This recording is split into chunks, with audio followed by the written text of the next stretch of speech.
xibaar yu wér te wóor ca tàng-tàng ba abonnez-vous pour ngeen di mën di jot suñuy vidéo. dal leen ak jàmm seen chaîne bi di Buzz 221HD kii di Aziz Ndiaye di akub personnalité publique bu kenn dootu présenté ci réew mii di Sénégal di akub ancien promoteur de lutte ci entreprise am bi nga xam ne moom la daal di samp ci réewu Sénégal te mu daal di koy dippee Aziz Business Company ñi mu fay liggéeyal daal di nañ koy teg deal daal di ko fay sàcc lu tolloog 101 425 000 francs CFA. coo loolee nu mu demee moom mooy que ne benn gestionnaire kookee di Aziz Ndiaye moom moo ñëw daal di koy fekk mu toog mu daal di koy xamal que ne ci biir entreprise am bi ñu dippee Aziz Business Company daal dina fay am ay irrégularité jëmale ko ci xaalis bi jëmale ko ci benn magasin boo xam ne ay diwlinu Zador lañ fa doon stocké. li ni mel nag moom moo sababoon kookee di Aziz Ndiaye sàkku woon ci gestionnaire am boobee ak benn équipe ngir ñu dem daal di amal ay inventaire daal di amal ay vérification jëmale ko ci magasin en personne boobee nga xam ne gestionnaire am bi moom la doon wax. ginnaaw nag ba gestionnaire bi demee moom ak équipe am dañoo daal di nemmeeku que ne ci biir magasin boobee ci lu tolloog 6310 ay guttu diwlinu Zador yoo xam ne yu 20 litres lañ. dañoo jékki-jékki daal di réer mër ci biir stock bi te xaalis bi kenn xamut fu mu daal di jaar te xaalis boobee moo ngi toll ci 101 425 000 francs CFA. li ni mel nag moom moo sababoon kookee di Aziz Ndiaye daal di porter plainte contre X jëmale ko ci càcc googee ñu amaloon ci biir magasin bi. li ni mel nag moom moo sababoon waa DIC njëkkoon a convoqué kii di uyoo ci turu Ababacar Cissé te mu nekkoon akub magasinier ci biir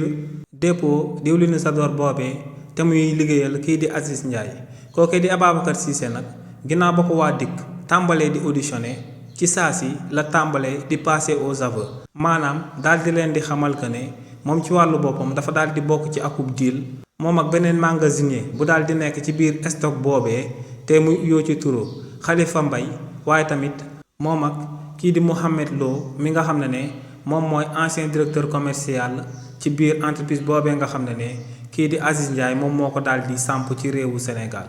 ginnaaw nag ba kookee di Ababacar Cissé passé aux aveux waa DIC dañoo convoqué waat ci saa si kii di Khalifa Mbaye kookee di Khalifa Mbaye daal di dëggal kàddu yi nga xam ne moom la kii di Ababacar Cissé daal di wax te moom mooy que ne moom mii di Khalifa Mbaye Ababacar Cissé ak Mouhamed Lo ñoom ñoo tëgg deal bi di daan jël butéelu Zador de 20 litres yooyee di ko doon jaay di daan jël xaalis bi di ko doon lekk si pet. ginnaaw ba waa DIC convoqué kookee ba noppi tamit tegoon nañ ci kii di Mouhamed Lo mi nga xam ne moom mooy ancien directeur commercial bu entreprise bu Aziz Ndiaye bi ngir kookee gën a daal di andi ay leeral jëmale ko si mafia boobee ñu sampoon ci biir stocku Aziz Ndiaye bi. si li ni mel nag kii di Mouhamed Lo daal di nay xamal enquêteurs yi que ne pour diilam bi gën a daal di mot daa xaar ba Aziz Ndiaye nekk ci préparation ci wàccaayu gàmm gi ci réewu Sénégal ne ci moment boobee la tàmbale woon di amal détournement yu am solo yooyee ci biir stock bi nga xam ne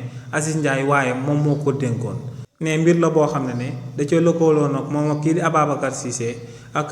Khalifa Mbaye ngir mu mun a daal di am nee nag moo ngi rëcc bu baax jëmale ko ci li nga xam ne moom la daal di amal jëmale ko ci frère am bii di Aziz Ndiaye. ba noppi daal di sàkku ci enquêteurs yi ak kii di Aziz Ndiaye ngir ñu daal di koy baal bañ ko tëj ci kaso bi bu ko defee mu tàmbali daal di fay kookee di Aziz Ndiaye. ci cooloolee nag mujjee naa daal di am akub médiation pénale maanaam akub déggoo boo xam ne daal di nay jaar ci diggante kii di Aziz Ndiaye ak kookee di Mouhamed Lo di ancien directeur commercial am ba kookee di Mouhamed Lo daal dina koy fay xaaju xaalis bi nga xam ne moom la jotoon a daal di sàcc ci dépôt boobee nga xam ne moom la Aziz Ndiaye jëloon daal di ko koy dénk. si li ni mel kii di Mouhamed Lo njëkk naa jël lu tolloo 40 millions en espèces xaalis en liquide daal di koy jébbal kii di Aziz Ndiaye waaye tamit daal dinay jël akub oto bi nga xam ne day jar 18 millions daal di koy jébbal kii di Aziz Ndiaye somme boobee daal di toll ci 58 millions de francs CFA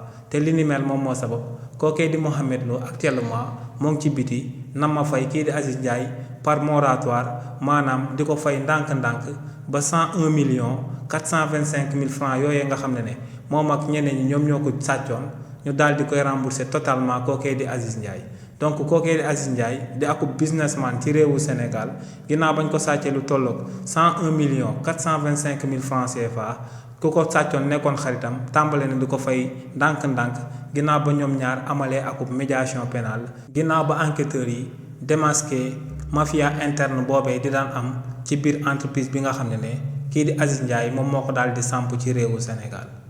xibaar yu wér te wóor ca tàng tàng ba abonnez-vous pour ngeen di mën di jot suñuy vidéo